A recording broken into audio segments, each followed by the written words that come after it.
again, isang mapagpalang araw po muli sa ating lahat. Okay? So, dito po tayo, no? So, bumabiyahe po tayo papuntang Laguna. Okay, so may talk po tayo doon ng 1 o'clock. Okay, tapos na rin po tayong bumoto. Okay, so sharing of ideas again. So, naisip ko lang na habang nagbabiyahe po is magkwento sa inyo ng isang napakagandang basic at nakakatawang kwento na pwedeng pagpulutan natin ng isang magandang aral, no? So, merong isang balon. Yan. Nakita na ba kayo ng balon? Doon sa balon, okay, maraming palaka. Okay? So, merong isang palaka doon, okay, na medyo patpatin, payat na palaka. Okay? So, alam mo, doon sa ano na yon, doon sa balon na yon, so dahil mataas yung balon, no? Yung mga palaka, doon na nabubuhay, doon na nanganganak, and at the end of the day, doon na rin sila namamatay. Kasi medyo malalim yung balon. Etong papating palaka na to, okay, napapaisip lang siya kasi nakikita niya para sa kanya, ano kayang meron doon sa taas? Okay? Na maliwanag. Sabi niya parang pag nakarating ako doon, mukhang masaya doon. So, ang ginagawa niya everyday, tinatry niyang tumalon. Okay? So, tumatalon siya. Okay? At tinatry niyang makaahon doon sa balon. Kaya lang every time na bumabagsak po siya doon sa balon, okay? Sinasabihan siya ng kanyang mga kabarkada, ano bang ginagawa mo? Posible na yung ginagawa mo na makalabas tayo doon sa taas kasi unang-una, okay, wala nga nakalabas sa ating mga ninuno. Okay? At the same time, sinasabihan din siya ng matatanda na sabi niya, may nag-try na niyan before. Sinubukan na rin nilang tumalon. Okay? Pero hindi sila nakaakyat doon sa taas. Okay? Itong si Patpating Palaka, okay? Talon lang din siya ng talon. Basta may pagkakataon, talon siya ng talon, ng talon, ng talon. At gano'n ang nangyayari sa kanya, araw-araw. Every time na bumabagsak siya muli dun sa kanyang pinanggagalingan, okay, nandun na naman yung kanyang mga kaibigan, kakilala, sinasabihan siya na, oy, ikaw, Patpating Palaka, okay, tigilan mo na yung ginagawa mo, napapagod ka lang dyan.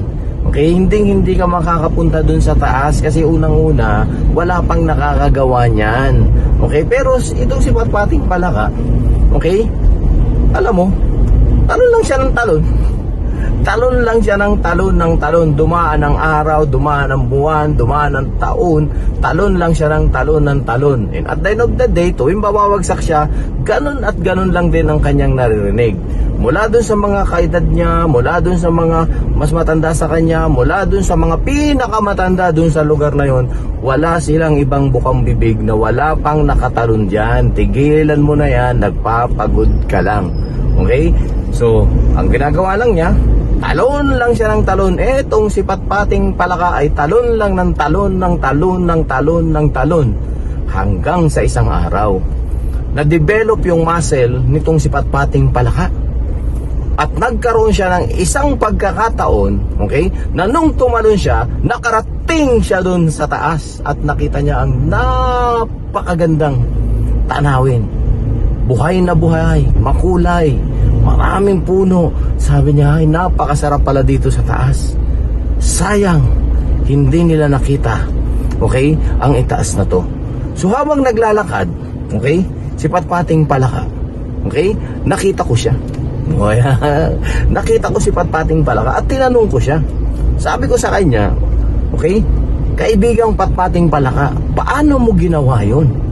Sabi niya, paano mo ginawa, okay, na hindi ka nagpa-afekto doon sa mga nakapaligid sa'yo, na kahit sinasabihan ka na wala namang mangyayari doon sa katatalon mo, bakit tuloy-tuloy ka pa rin?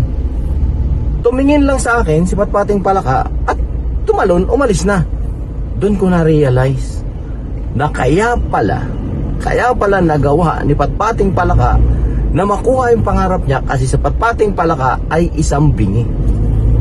So ano po ang aral ng kwento? Sa negosyong ito, tandaan nyo po, isa sa pinakamagandang skill na pwede nating i-develop ay ang maging bingi tayo doon sa mga rejection, doon sa mga sinasabi ng ating mga kakilala kaibigan na hindi natin kaya. Okay, alam mo yun, doon sa mga dream stealer na sinabing ipinanganak ka ng mahirap, mamamatay ka ng mahirap, okay, na ang yumayaman lang dyan sa ganyang klase ng negosyo ay yung mga nauuna.